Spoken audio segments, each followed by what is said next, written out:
I'm gonna put the video on because I think it's more fun. All right. Even with my Aladdin hair. How's it going, everybody? It's Javi. Welcome to the 2 Degrees podcast brought to you by the Play On Foundation. And I have a special guest for you today.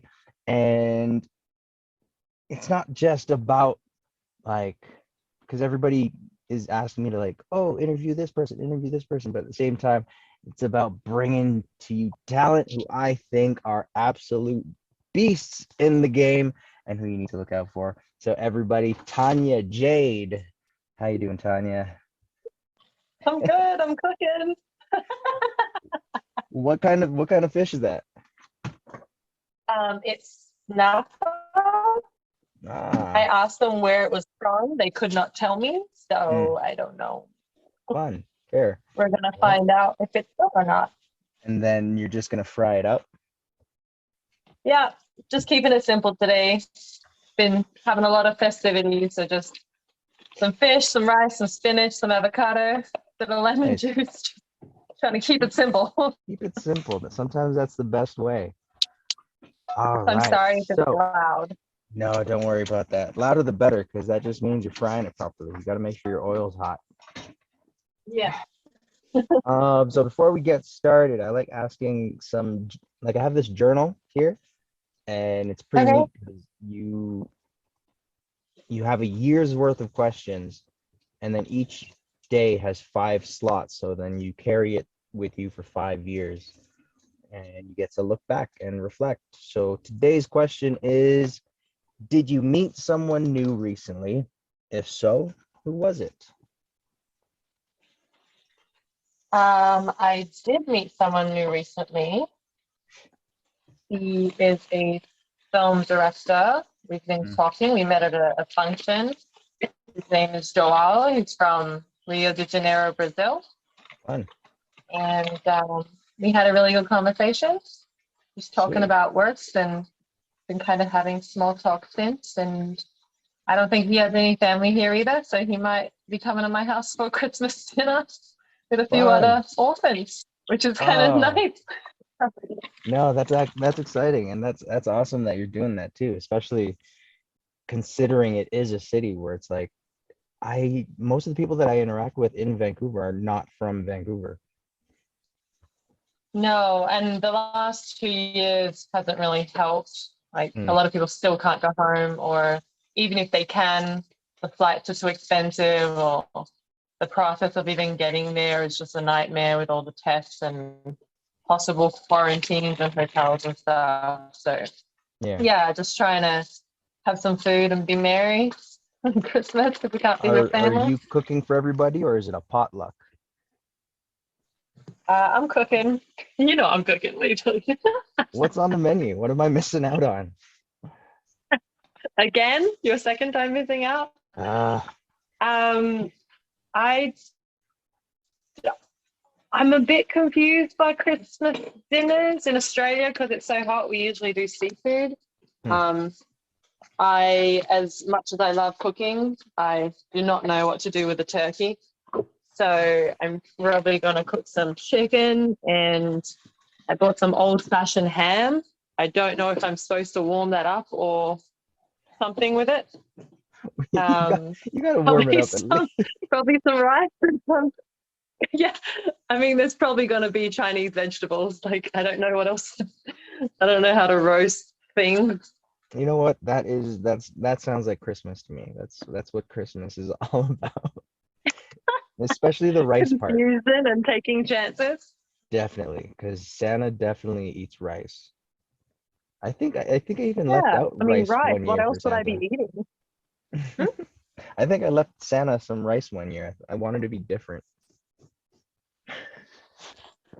I think I was some bubuitam for Santa once. Was it eaten? Like this, it's like a Singaporean Malay dessert, Hmm. like a black glutinous rice dessert with coconut milk and like I think rock sugar melted in. Nice. It's super, super tasty and That very good for sounds winter, but I don't that know if sounds Santa delicious. appreciated it. Yeah. All right. So, Tanya, you are obviously with your accent from Australia, and I've been curious to know how it's been for you adjusting in North America and trying to break into the industry. It's been interesting. I think overall there's a general welcoming of Australians in the industry. I don't know, just as a general consensus. I feel like some people think it's because of like the nature of Australians kind of having a reputation for being easygoing, but I really feel like it's because we have a really strong work ethic and we didn't like fly across the world and leave the sunshine to not try our best and do well. So I think that plays a huge role. Yeah. And we tend to have more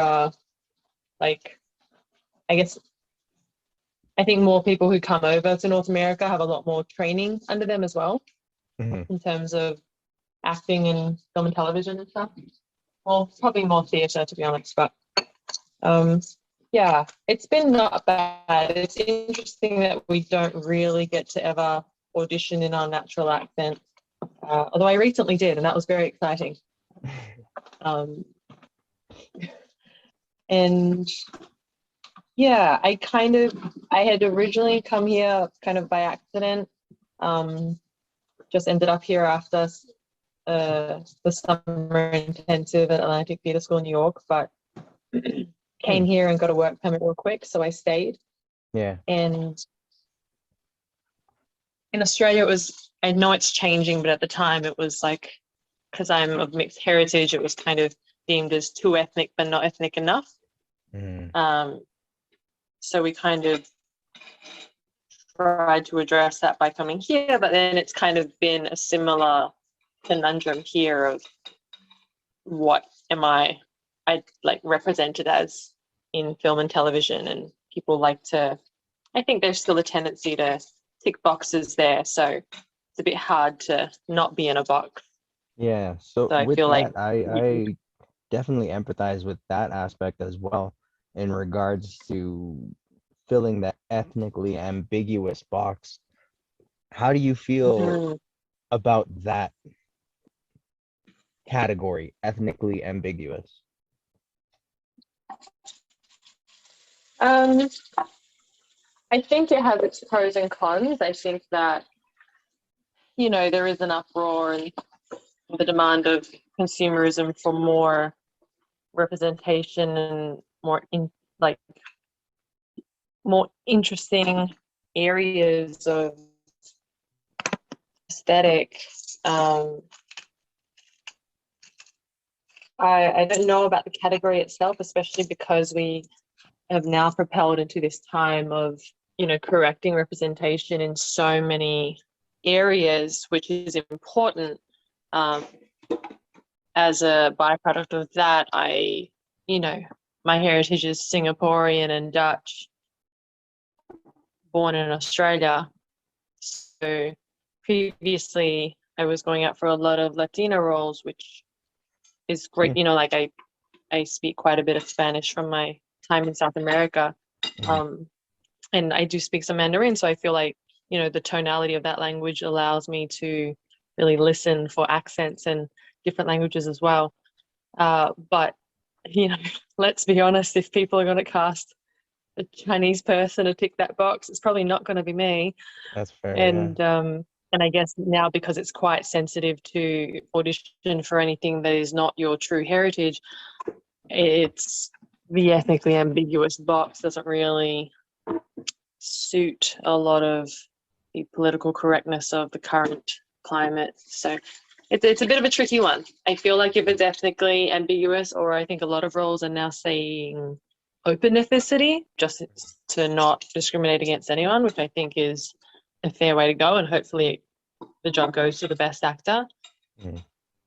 It just gets a bit tricky when some people want you to audition for certain roles and you kind of have to judge whether that's a smart or politically correct move on your part.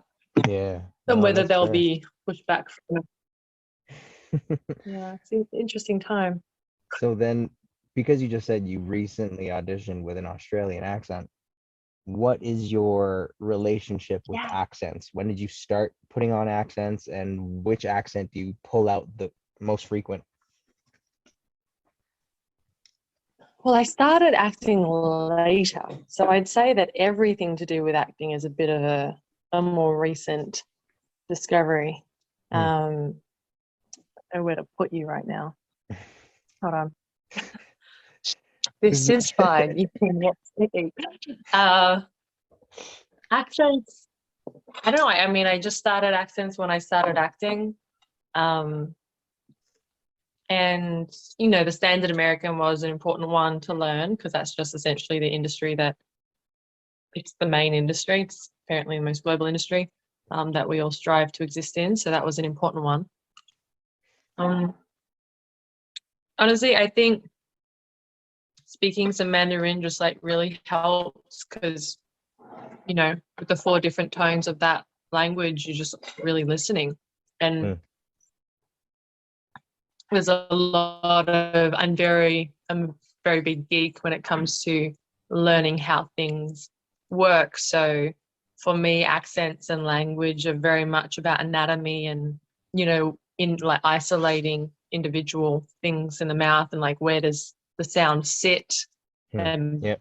tongue placement and, where does, and also like the body language of a culture can greatly inform the accent as well and the language. So it's kind of, I think I take a very literal and physical approach to all of that kind of stuff.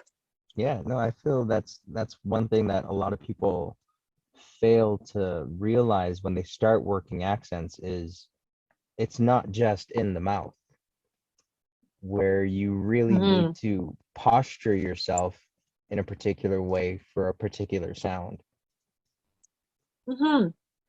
Yeah. And even with languages, like you think differently. Like if I speak Chinese, it's like I think differently. Or Spanish, like I literally think differently. So I think accents are the same. Yeah. There's a certain like body element and attitude that kind of just informs, and the history of a place. Definitely.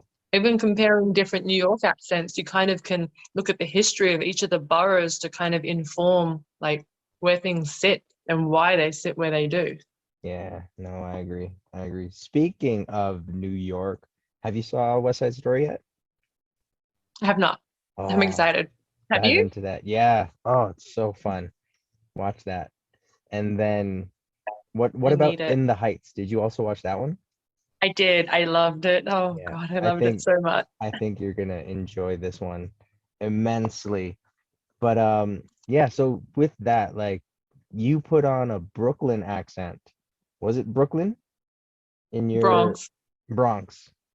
Can Yeah. you break down like a little way to separate the two different accents? Well, I kind of, I just enjoyed being in New York and hearing the differences between accents and playing with things. The International Dialects Archive is great to just like listen to people of that area, like Yeah. just who exist there. But a lot of the archives are a bit dated, so I think the way people talk has also evolved as well. I don't know, when I think of like New York, like of course you have, you're Jewish New Yorker, but I feel okay, so like Brooklyn, like Australian, luckily it's non-rhotic, so we don't really pronounce our R's. But Brooklyn, I feel like is more forward in the mouth, so you use a lot more your front teeth and like your lips and stuff. Your tongue is more forward, but Queens is like more in the nasal cavity. It kind of goes further back in the face, and they tend to have a little bit more like fricative on their T's and their D's just because of the nasalness of the sound. But Bronx is like, I feel like Bronx is really heavy. Like it just comes from the gut, and I feel like it's further back. And I think that has a lot to do with their history of what they've been through, what like, the gentrification that's now happening. I feel like all of that is informed for where it's going. And then like Manhattan, I don't know. I don't really think about Manhattan too much, but I think that they talk really fast because I don't have any time to like give you. Yeah. Oh, that's so fun. Little Yeah. master class right there. Oh man. Well, just like when I think about the differences, Mhm. if you think about like Long Island is beyond Queens, so it makes sense that Queens is like more nasal, but then Long Island just is like further and like higher up in the head. So interesting. That's so fun. How long were you in New York for?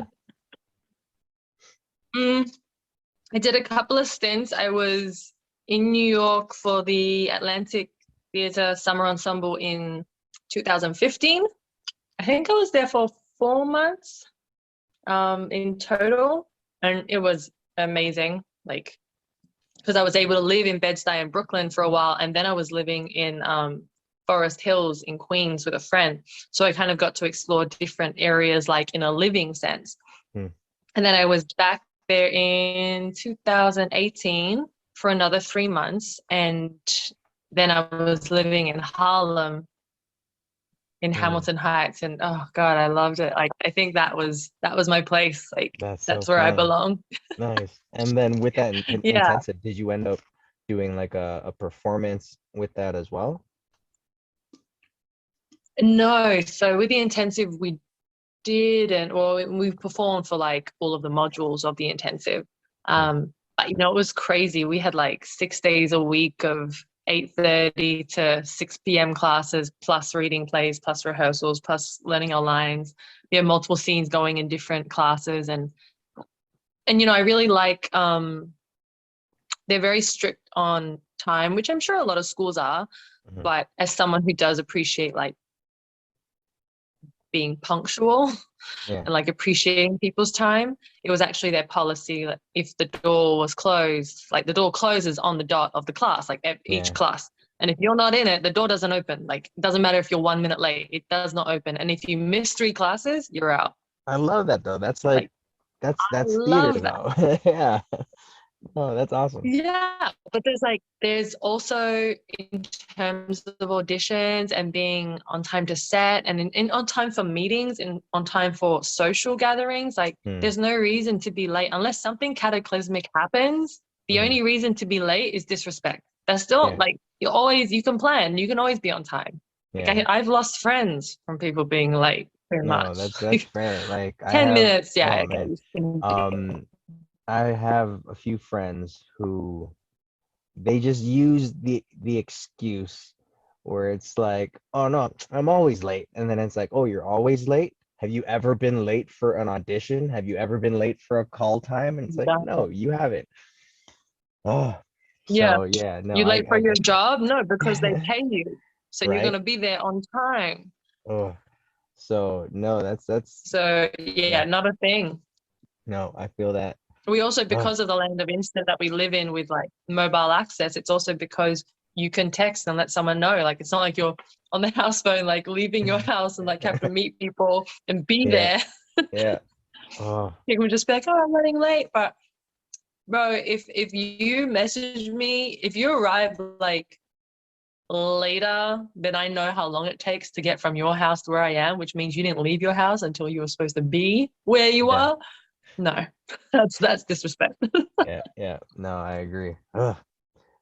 Now, I don't know what it is, but it just seems like my friends that are in the industry that are from Australia seem to, you guys, your work ethics are just beyond. Like you're working two, three jobs on top of that. You're focusing on being an actor, but then it's not just about being an actor now because you have the urge to direct, and now you're putting your time into your own projects as opposed to just worrying about the auditions that's going to come through the door. And then with that, you were able to create this masterpiece called Wallpaper. And I'm seeing that like you're getting these nominations and everything while it's on its festival run. So you just recently got, what is it, best female director and best story? Best, was that it? Like best woman short. Yeah.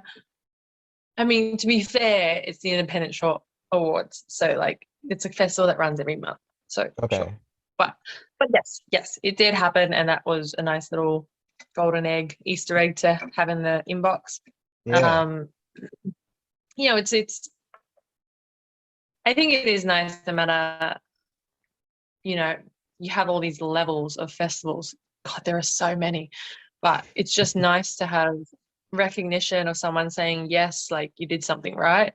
Mhm. Because we're not really in an industry where you get validation very often. Yeah. And there's not really a measure of how good your work is, like, or like, is it good? Are you Yeah. doing anything worth doing? Like, Yeah. Yeah. I had this conversation about someone because someone was talking about like how rubbish the Oscars were and like just the idea of awards and stuff. And I think someone compared, the Oscars to like Vin Diesel, who's like one of the richest people from the Fast and Furious franchise. I'm like, yeah, but I think that's why there are awards, because just because you make the most money doesn't mean you're actually delivering like Yeah. beautiful artistic work, which is Mm. what a lot of people strive to do. So it's almost the only way we can put a measure on anything that we're doing. So Wait, hold on, wait. yeah, I I, was I really just need happy. to clarify this. So Vin Diesel is making the most money out of the Fast and the Furious franchise, and it's not The Rock. I don't know. This Hmm. is information from someone else about Who stating compared the how Oscars I to didn't, Vin Diesel's work? yeah, I didn't try to fact check him. I didn't really care. Um, but he just kind of wanted to vindicate the idea of awards like for film and actors and stuff, because obviously the people who are the most success Hmm. quantified as money are not the people quite often winning those awards. I'm like, well, that's true, but there are people who are in it to make the money, and then there are people who are in it to make art, dare I say. Yeah, yeah, no, I agree. I feel that. Yeah, people who want to communicate and be a part of a message that matters to change the world. Like, just, people get into it for different reasons. Yeah. Now, because you put on so many hats, um, for that project, let's just focus on the ones that were recognized with these awards. So, for Best Director, in the aspect of directing, where did that stem from? Did you get trained in that as well? Because it seemed like you were just training for acting. So then where did the directing bug come in? Mm, I didn't train as a director. I think, how do I say? I think because I did work 8 years in corporate, like marketing and communications, and I have bartended for a really long time. And I think I've come to learn that pretty much everything I've done in life is based around communication and trying to improve it, like in some way or another. Mhm. Um, so I think that there are life skills that came from those, but it actually started because when I first started acting, I was very confused by the conundrum of needing a demo reel, but then needing to be cast in short films to try and acquire footage that would then equate to a demo reel. Yeah. In Western Australia, there wasn't really an industry at the time, so it was pretty much just independent shorts of like whatever people are making. Hold on, before we And then continue, it's like, like what was your experience then within the industry in Australia? Were you already involved then? And how long were you involved? I started I I started acting as a drunken dare from my housemate at the time, Alan Moody. I was in a court case which very much consumed my being and my mind. And Hmm. for my own mental health, he dared me to put my head in a totally different zone and dared me to audition for this musical theatre thing. And I Hmm. was like, challenge accepted. And I went, and there is freedom in not knowing what you're doing. Yeah. Wow. because Say that you again. don't There's know so what you're much doing. truth in that. Say that one more time. There's freedom in not knowing what you're doing. Yeah, no, I like that. I like that. I gotta write that down. So I made an absolute twat of myself and was cast in this musical theatre thing, and it was phenomenal. Rehearsals just became an escape from life, and then we were doing the Musical show, and then theater. So you have a musical background? I have a street dance background and choreography background. Okay, all right. So Jessica Alba, honey, gotcha. Don't even get me started on that bloody movie. When I was younger, I tell you what, in high school, that's all I got. All I got, especially because like I don't actually think she ended up being mixed in the end, but there aren't too many mixed kids in my high school. So, and I was a like big dancer in high school in terms of just that was my life. I choreographed, I danced, and that was all I did. So yes, Honey was just my entire high school. That's so funny. Yeah. To be fair, I did love the movie at the time. Hmm. I'm sure it's still great. Um, I can't what was remember I who saying? mentioned it, but apparently Jessica Alba didn't really dance in that movie. Was that so? It was my partner. My partner mentioned it, where she doesn't really have a routine in that movie. She has small parts of routines Mm, and she can move. yeah, So, you know, it helps. Um, but it's so funny how it's like when I think of that movie, I think of Jessica Alba dancing, but then she doesn't really, which I find so fascinating. she does a little. She does a little shake, does a little shimmy. An 8 Yeah. count. Would you consider an 8 count to be dancing, or would that just be Mm, I mean, a shimmy is dancing, technically. I think if you're doing an 8 count, it's still like to music and body movement and stuff. Like, I think it counts.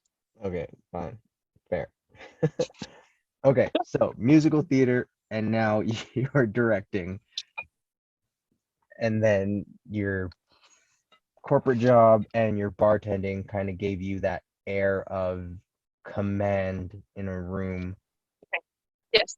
What No, other? I digress because it started because I couldn't understand how I needed a demo reel, but I needed to be cast in short films in order to get footage for the demo reel. If the footage, and that would be dependent on them giving me the footage, and if the footage was any good, Mm, and if the short film had any like dialogue in it at all. So I was just in this weird place where I couldn't really understand that. So I wrote myself 3 scenes that hmm. I thought would go well together and showcase different, aspects of myself, and then found some people to make it with me. And then I had a demo reel that was like constructed by myself to represent me. And And that's how then that started. And then with I those was scenes, based on though, that, yeah, with those scenes, like I'm assuming you had over the shoulder coverage, you used particular lenses. Did you know what you wanted? Did you know what you were doing in terms of no, not Hmm, then. Definitely not then. I didn't know a single thing about camera or coverage or anything. At that time, I was entrusting people around me to just to be camera, do camera, whatever you want to do, just whatever that hit means, the do it. record button? Yeah, well, and honestly, like there wasn't really an industry in Perth, so you Hmm, kind of had people that just everyone who was doing it was like doing it because they wanted to. yeah. And that's a really nice feeling. Like everyone who's there to do it just wants to make stuff. It's not really for like, of course we aim to get it in festivals, but like a lot of people just want to make stuff to make stuff. Not now. I think it's growing, which is Yeah. amazing. They've invested a lot of money into that industry over there. Mhm. Um, yeah, but from that, someone had talked to someone about that, that the fact that I had done that. And then this person met with me, and he was a producer at the City of Perth, and he wanted me to pitch to do the City of Perth TV commercial. And I was like, I thought he meant be in it. I didn't know he meant make it. Oh, wow. And then I made this concept of a dance commercial, and he was like, yeah, you're going to direct it. I was like, no, I'm not. Oh, no. And then it just kind of like, he didn't really accept no for an answer, which bless him, he was like, you don't believe in you, but I do. And I was like, you really don't. And then he like took money from the budget and like threw it at my commercial. I was like, you don't want to do this. Like, I just don't know what I'm doing. He's like, I think you do. It's like, no, you don't. And then suddenly I had this deadline. I was like I had 2 weeks, just 2 weeks, just to make to a like, commercial. yeah. I was like, what do you mean? So then I'm pretty good at fight or flight situations. So I just was like, well, I guess I got to do it then. And then thank goodness it turned out not bad. Yeah. Is it still in I had a great circulation? camera team. It's online. I think it's on my Vimeo. I think it's on YouTube somewhere. It's the Winter Arts Festival, Perth Winter Arts Festival 2014. That's so fun. I gotta see yeah, that. so when I think about it, I actually directed something back then. Oh God. Did you find it? No. I'll look afterwards when I get better connection. Okay. Okay. Yeah. So you directed this amazing commercial. Directed it and was in it. It was fun. It was a lot of fun. But I think it's because I also used to choreograph dance in high school that I can like choreograph things like in terms of actions and camera and stuff like that. And I treat every department like its own language. As you say, yeah, for sure.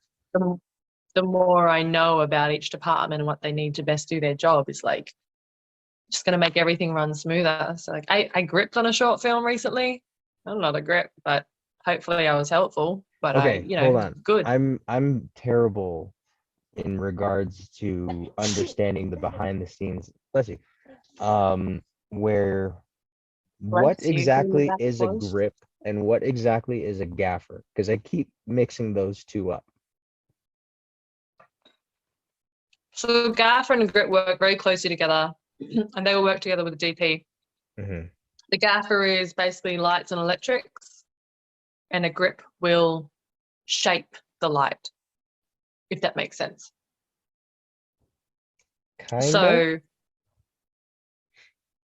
So in terms of putting lights up, what strength of light, what Kelvin the light has to be for the coloring and stuff of it, that would pretty much be gaffer. Like if they need to light a scene and like, kind of structuring the architecture of lighting in the scene would be the DP communicating to the gaffer of like what he wants, and the gaffer translating that and creating the architecture of the light in the scene. And then the grip will work with the gaffer to shape the light to like, either diffuse it or like make it not spill onto this background, or we just want it focused here. It's like, shaping the light so that it has the right, it's basically interpreting what the director of photography wants in terms of feel. It's look and feel, but like feel for the scene. Like, and then it's a sunrise, so we need light that looks like it's a sunrise,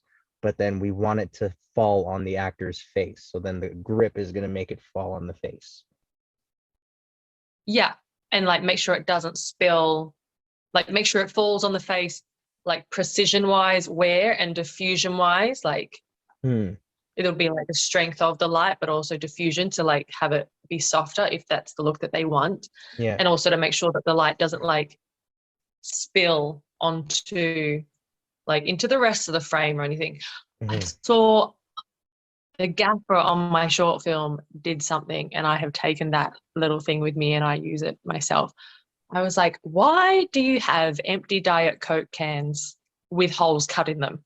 I Hmm. was so confused, like literally Diet Coke cans Mhm. with like the end cut off and like this little section cut off. And he put them on the light bulb in the lamps so that the lamp did not spill onto the wall. So it's like literally isolating the light.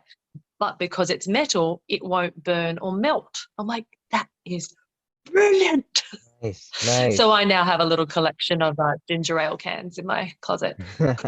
Sweet. No, it's all about the little tricks, and it's like, I was watching this Yeah. I'm like, this so thing simple. that dealt with like surgery. So it was like a surgeon breaking down medical scenes, and then she mentioned how surgeons have their own particular tools that they use. So it's like Mhm. you come across tools that look weird, but then it's because that surgeon uses that for a particular purpose.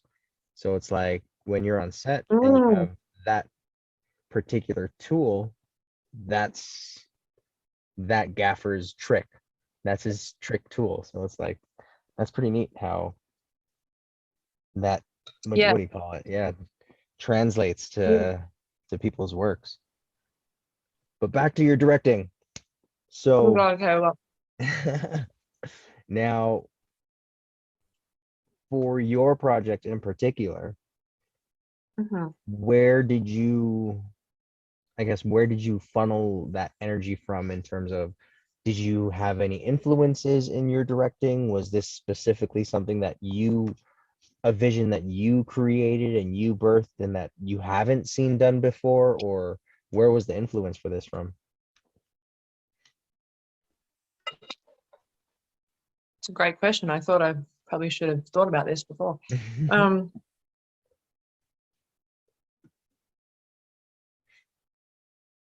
I don't know. Hmm. In terms of the look and feel, you mean? Yeah.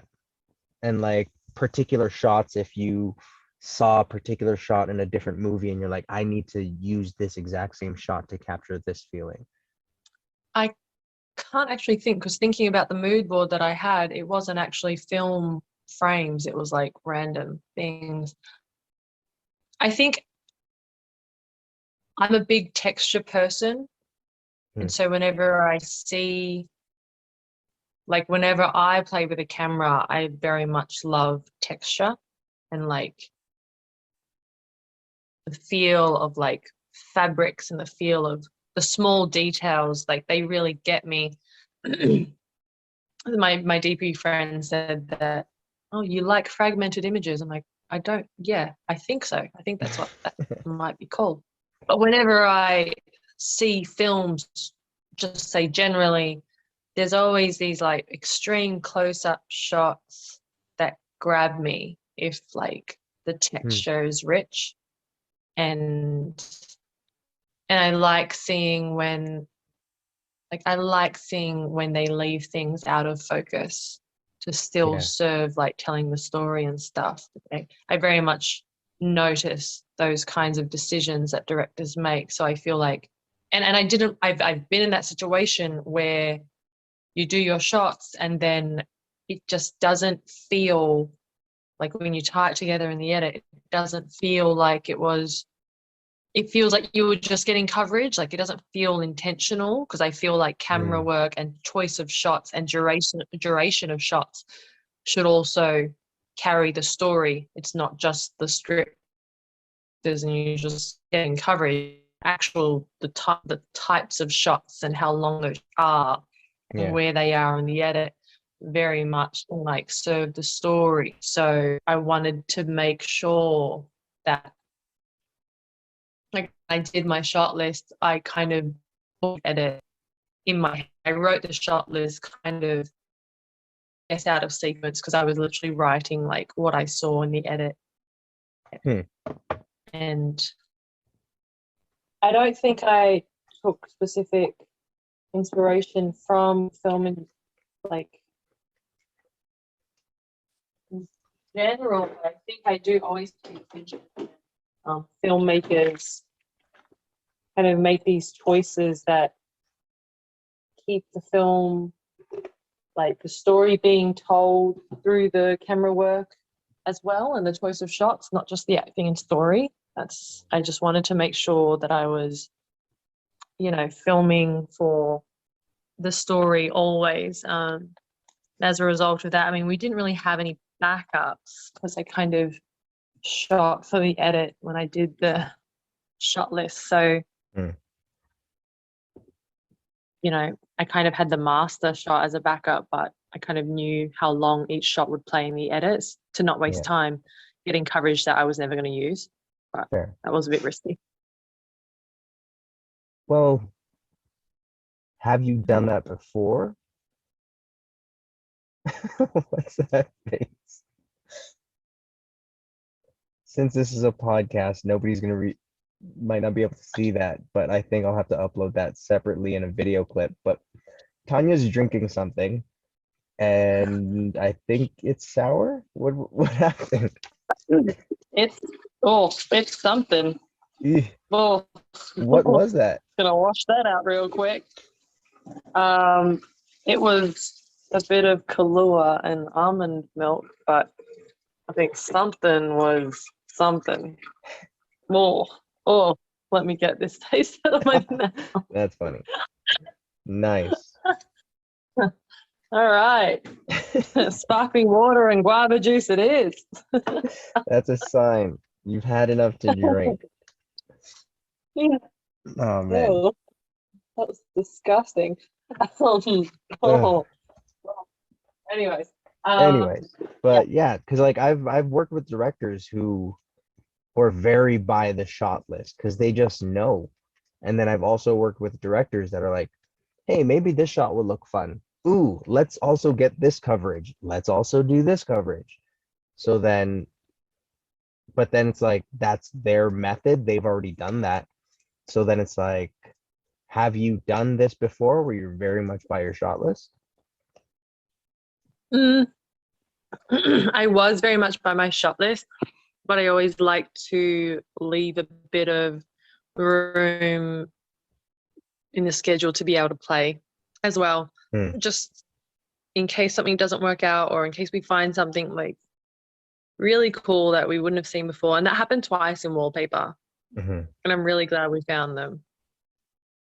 Can you share which moments? There's a shot that wasn't working out just because of we didn't see the location until we moved into it, essentially. Like we didn't get a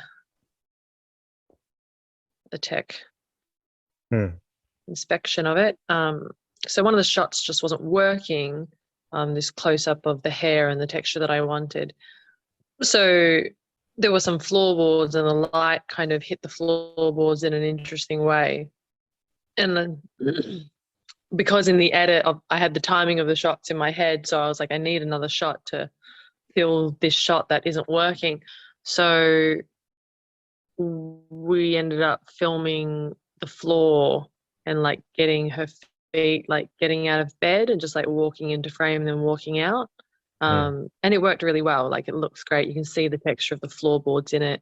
The light hits it in an interesting way, and it also served the story, which was amazing. And it was just a great little insert for that time. Another shot that was a happy accident was when she's in the living room with Sean, arguably the antagonist. But before she leaves, she's supposed to turn off the lamp. But in all of the shots that we did, we missed it. Like in the masters that we did and my coverage that we did, I just went back into the room and closed the door. And, I guess that's one of the cons of wearing too many hats. Like I couldn't catch that and I didn't have a script supervisor. It was only at the end of that scene where I realized like, oh God, like we haven't turned off the light in this scene. Like, what do we do? I don't have time to go back and redo these things. So we ended up finding this over the shoulder shot, over his shoulder on my coverage because that was the last shot. And then I walked out of frame and we stayed on him, and then I turned off the light. So I had to sacrifice in the edit seeing her go back into the room, but like we can hear the door. We know she goes back into the room, like don't need to see it. But we had this beautiful over the Mm. shoulder shot of him, and then the light went off, and then it just looked really eerie because the It went other off on lamp was his still on. face. So he just became, yeah, and he just became this like big silhouette in frame, and it was just like amazing. Oh wow, I'm so nice. glad we found it. Yeah, yeah, Yeah, based on a hiccup. beautiful, nice. Yeah, got a more interesting shot out of it. So that's great. Now, because you with that experience, and it's like you thought you might have missed a shot, and wearing the hats, you might have missed out on particulars. What's, I guess, moving forward, what's the steps to make sure stuff like that doesn't happen? I think moving forward, well, hopefully we don't have as much of a skeleton crew as we did on that film. Mhm. um, if, you know, I guess ideally we would have a script supervisor catching those things. If not, I would add that to my prep of making notes of things that had to happen. Mm. I didn't do that in the prep for this film. Gotcha. Um, but there was a lot going on at the same time, and it was still COVID, so it's just like we could only have X amount of people as Yeah. well. Hmm. So Kept it micro crew for a reason. because you wore all those hats, was Mhm. there any difficulty, I guess, having someone else handle your baby, if you will? Because it's like you're the director, but then at the same time, if somebody else had input, was it hard to take that? Or when it came to the editing, if were there suggestions that you didn't see, that you're like, you know what, yeah, that might work, but it's just it's your vision, so it's like it's hard to separate from that. I'm sure there was. Like, to be fair, I did the rough cut. Mm. I didn't have an editor at the time. Um, Co-editor Oswaldo Lopez Dantes came on later, and I'm so grateful that he did. And it took me a long time to do the rough cut because I wrote it, I produced it, I directed it, I was in it. Like, it's just kind of a lot to bear to face the footage of like, can I even look at it? I don't know. And there were some, there were some issues that had happened with some of the footage that made it harder to look at. And yeah, so he didn't actually, I think it would be a different scenario for the next film when, hopefully I am not editing, but then I'll also be handing the footage and the script over to an editor and hoping that they see what I see based Mm. on the footage that we got. When he did the second cut, he did make some changes that I'm very aware that we get precious with moments and that we get hung up on things that, we can't see past because we're too close to it. Mm. So with everything that all the choices that he made that I was like not sure on, instead of rebuking them, I just asked him like, what made you do that? Why? And then I'd hear his reasons. And on occasion, like, he didn't have the full understanding of the purpose of a certain shot or the story. So like, then those went back in or we made a compromise. But there were some shots that, were taken out that I was like, why? And yeah, like, could they have been put back in? Yes. Did I need them? No. Did they help really add value? I can do without. So just kind of being able to bite the bullet there and really learn how to become more objective with your own work as well. Uh, Gotcha. Fair. Now, Yeah, and I had a couple of different eyes on it to look at it from who I knew would look at it from a story point of view, and they made some suggestions. I was like, yes, like hard to squeeze in. Sometimes suggestions you're like, how am I going to make this work? Yeah. But you try. Like I think it's the same with script writing. You just people make offerings of what might be missing or what might help this Yeah. moment, and then you have to try and like conjure some form of magic to like make it Yeah. tie it in. Well, with that Yeah. great segue into the other award of best story, As where women short. I don't know if that's story. oh, so it was best. Sorry, I thought it was like something in line with writing, or it was like the best female story or something. Mhm. Gotcha. So Best women short. Yeah, I best think it's woman just the short. film itself. Gotcha. Yeah. So that's almost like a best picture. So that's a all encompassing of all the facets there. Sure. I'll take it. Now, let's say you have another project that you've written and you want to direct it, you want to edit, you want to put on all those hats again, but you know the smart thing would be to not to put on all the hats. Which facets of it would you be willing to give to somebody else to handle? Well, I'm kind of dealing with that currently at the moment because a script that I've written has gotten in the top 12 of the Crazy Eights competition here in Hmm. Vancouver. So they choose their top 6 on the 18th of Jan, I believe. And that is, trying to finish this film and shoot it and finish it in 8 days is like, oof, okay, let's do that to ourselves. Sure.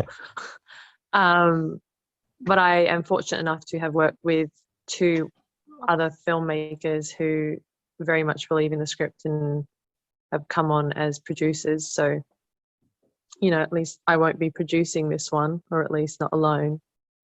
Um, I will be directing it. I will not be editing it, but I guess, given the nature of the time frame, I'll be sitting with the editor, I Yeah. guess. Um, I didn't plan on acting in it, but the producers kind of want me to, which I was quite shocked by. And Hmm. my DP is also in favor of me acting in it, which is also a shock to me. Is there any Uh, particular reason why you don't want to act in it? it's not that I don't want to. I think, I am pursuing acting. So I think the essence of me writing and making my material stems from wanting to, not only do work as an actor, but also just do work that I want to be in as Yeah. well, so I can write it myself. Um, it's not that I don't want to. I just understand the 8-day pressure, and I think I'm not sure if Crazy Eights would be in favor of directors acting in their own material. And Hmm. I also thought like it depends whether if I'm trying to establish myself as a director, then I Hmm. should probably not act in everything I make. Yeah. But in terms of efficiency, because I know what I want, Yeah. it also plays on both hands, oddly enough. And the fact that I've done it like Hmm. this year kind of makes me not as like worried about the challenge of it. It will still be but I'm not like it Yeah. with less help. So I feel like I could do it Hmm. relatively easily. Not easily, that's not. Yeah. I'm confident that I could do it and do it well. I just don't So know if I should. is that a foreshadow into the trajectory of how you want to be in this industry? Is you want to be just as prolific of a director as an actor, or do you want to be a bigger director or a bigger actor?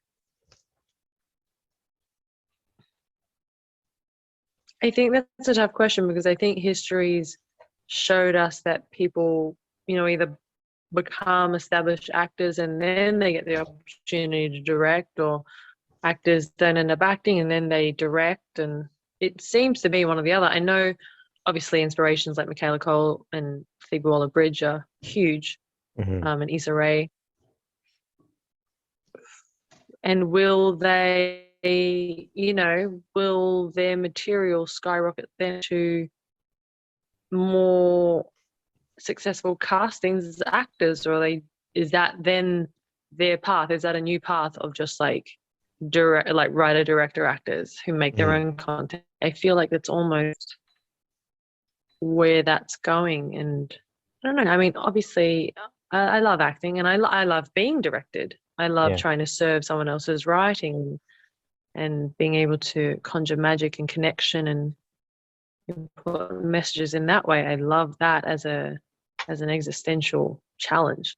But I don't know if that necessarily works out a lot of the time. I mean, I've had a pretty good year in terms of castings and bookings and stuff. And I feel the difference in my own work as an actor, and I believe that there is more to come. And I don't know if I was to say book like an acting gig that, say secured me financially or like gave me work constantly, I don't know if I would not write and make my own stuff now.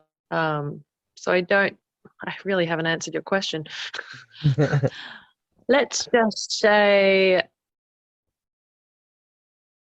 I don't know if I can answer that in mutual exclusivity, because I feel like even if I was cast in, as a working actor full time, I don't know if I would write and direct my own stuff. I think that seed has been planted, and I realized when I picked up a camera that I had a point of view. And as a writer director, I don't know if I want to stop acting, because part of the joy of everything that I started was through that, magic and connection that we get. Like creating it is magic too, but being the connection and feeling those things and conveying message through story and through someone else's words and through justice of someone else's script is so gratifying in itself. Yeah, I agree. I agree with all of that. And in its own way, that was an answer to the question. So I definitely do take that answer. I accept that answer. Yay! Amazing. He accepts that answer. He accepts the answer. Accepts that answer.